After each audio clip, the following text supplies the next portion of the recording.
It begins in the spring of 1963, on a quiet test track outside Pontiac, Michigan. The air is cold. The asphalt still holds the chill of winter. And in the middle of the proving grounds, a group of engineers stands around a single car idling at a low, angry rumble. They lean close. They listen. They watch the tack needle hover at a steady 700 revolutions per minute. Because inside that car is an engine that almost nobody remembers. An engine that was supposed to change everything. Most people think Pontiac's history is defined by the 389, the 400, or the legendary 455.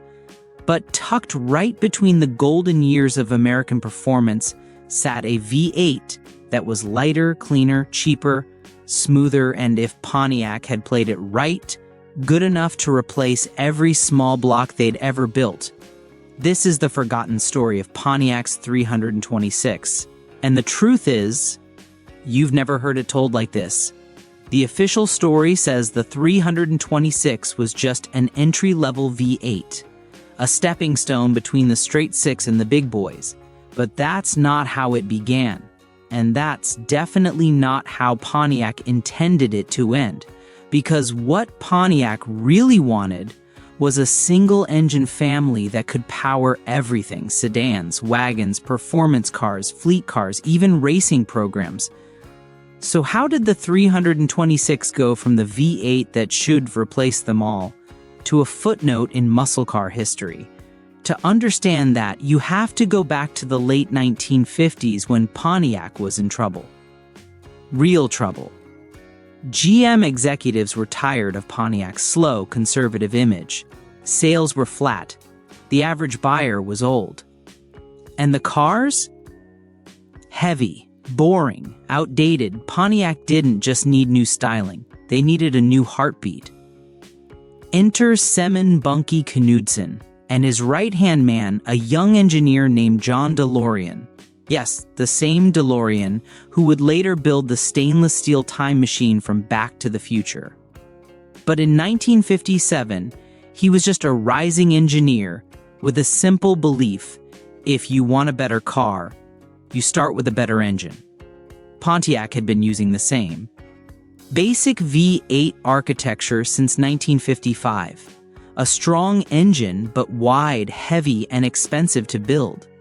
DeLorean wanted something scalable, something modular, a platform that could shrink or grow depending on the car it went into. And that's where the early idea of the 326 was born. The first prototypes weren't 326 cubic inches. They were actually 336. Same bore. Same stroke. A tidy 3.78-inch bore and a 3.75-inch stroke. That gave it 336.6 cubes. But Pontiac ran into a problem, and it wasn't mechanical. In 1963, GM had a rule: no mid-size cars with engines larger than 330 cubic inches. Period. If a Pontiac Tempest needed a V8, and it did, they had to sneak under the limit. So Pontiac did what engineers always do when management steps in. They got creative. Pontiac simply changed the name. Not the engine, just the badge. The 336 became the 326. Production engines clocked in at 336.9 cubes, but the emblem on the fender said 326. Ask any old Pontiac engineer, and they'll smile. Because everyone knew the truth. That 326 badge? Pure fiction. But the engine behind it? That was very real. The early 326 landed with a 10.51 compression ratio. A respectable number. With a 2-barrel carburetor, it made 250 horsepower and about 345 lb-ft of torque. Step up to the 4-barrel, and power jumped to 280 horsepower. Not bad for a starter V8 in 1963. But here's the part most people miss. This engine wasn't meant to be entry-level. It was designed to scale. The entire architecture, The bore spacing, the deck height, the crank design, the oiling system was engineered so Pontiac could stretch it all the way to 400 cubic inches. And they did. The 400, the 428, the 455, all of them shared the 326 seconds DNA. But back in 1963, nobody knew that. Nobody except the engineers who watched those early 326 blocks come out of the foundry with thicker main webs, stronger decks, and casting reinforcements designed for power levels far above what the brochures promised. Most people don't realize this, but Pontiac was quietly building an engine that could have been their one-size-fits-all small block. And then the real test began. In May of 1963, Pontiac handed a Tempest with the new 326 to a small group of drivers. Their job was simple: beat on it, hard, put thousands of miles on the car, abuse it, push it, find its limits. By day 3, they broke it. Oil pressure dropped to 0 at high RPM. Rod bearings came out looking like smeared butter. The culprit? A narrow oil gallery that starved the crankshaft under long sweeper corners. One mechanic said the bearings looked like they'd been cooked on a griddle. So Pontiac did what they always did: they fixed it, fast.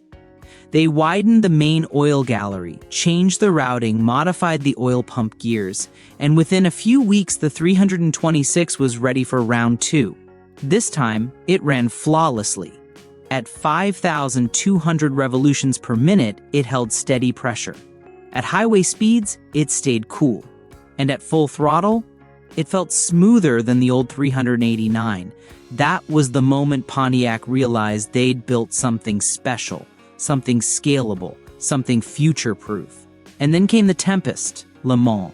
The 1963 and 1964 Tempest were supposed to be Pontiac's new wave of performance cars. Lightweight, nimble, youth-oriented, the perfect match for the 326. But there was a problem. A young engineer named John DeLorean had a different idea. He kept looking at the 326, and then he looked at the 389 sitting on the shelf. And he had one of those dangerous thoughts engineers sometimes get: what if we put the bigger engine in the smaller car? You probably know how that story ended. The GTO was born. The 389 became famous. And the poor 326? It was overshadowed before it even had a chance. But while the GTO stole the headlines, the 326 quietly became Pontiac's workhorse. It powered Le Mans coupes, Firebirds, Catalinas, and Bonnevilles. It even found its way into police cars and fleet sedans. And everywhere it went, it proved the same thing. This was the small block that could do everything. By 1965, Pontiac bumped compression slightly and reworked the heads. Power rose to 285 horsepower in high-output trim. Torque hit 355 lb. Fort drivers loved it, mechanics loved it. But the real magic was in the block itself. The 326 shared its main journal size with the later 400 and 455 big blocks, 3 inches. That gave it giant bearings, massive crankshaft strength, and an iron block that almost never cracked. Compare that to Chevrolet's small block, which used 2.30-inch mains. The Pontiac bottom end was a tank. So why didn't the 326 dominate the performance world? Because the 389 made more noise. It made more power. It won more races. And it had something the 326 never got: marketing. But here's the twist. When GM relaxed its rules in 1965, Pontiac engineers were ready. They opened up the bore to 4.06 inches, stretched the stroke to 3.75, kept the same block height and architecture. That engine became the 389, and later, using the same platform, the mighty 400. In other words, the 326 wasn't replaced, it evolved. Still, if you worked at Pontiac in the mid-60 seconds, you knew the truth. The 326 had the perfect geometry for a small block. It revved quicker than the 389. It was lighter, about 40 pounds less, and with a modest cam, long tube headers, and a 4-barrel Rochester, it could hit 300 horsepower easily. Dyno sheets from 1966 development tests showed a 326 with ported 092 heads, making 318 horsepower at 5,500 revolutions per minute. Not factory certified, of course, but very real. The engineers knew. The test drivers knew. The racers knew. This engine wasn't entry level. It was a sleeper. But 1967 changed everything. GM standardized engine families across divisions to streamline production. Pontiac decided to split their lineup into two camps, small engines like the OHC6 and large V8 like the new 400. The 326, caught in the middle, was quietly phased out. Its replacement? The 350. Pontiac's 350 was basically a 326, with a bigger bore, 3.88 inches, instead of 3.7. It made more power on paper, and it fit GM's new marketing better, but structurally, they were identical. Same journals, same deck, same block design. The 326 died in name only. Its bones lived on. By the late 1960s, Pontiac's Big Cubes era exploded. The company pushed the 400, the 428, and then the massive 455. Insurance rates skyrocketed, emissions laws tightened, and suddenly, Pontiac's entire engine lineup faced extinction. But not the architecture of the 326. Even as compression ratios dropped from 10.5% one in the early days to 8.2%, by 1972, the block design remained rock solid. The oiling system stayed robust. The rotating assembly stayed strong. Pontiac's V8S lived long after the muscle car era ended, and every single one owed its life to the platform the 326 established. Today, gearheads look back at the classic GM engines of the 1960s. Chevy had the 327. Oldsmobile had the Rocket 330. Buick had the 300. But Pontiac?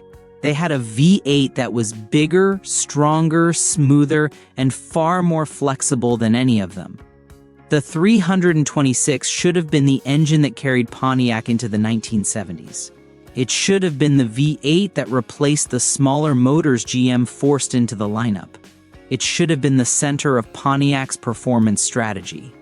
But history rarely goes the way the engineers want. Still, the legacy of that engine runs deep.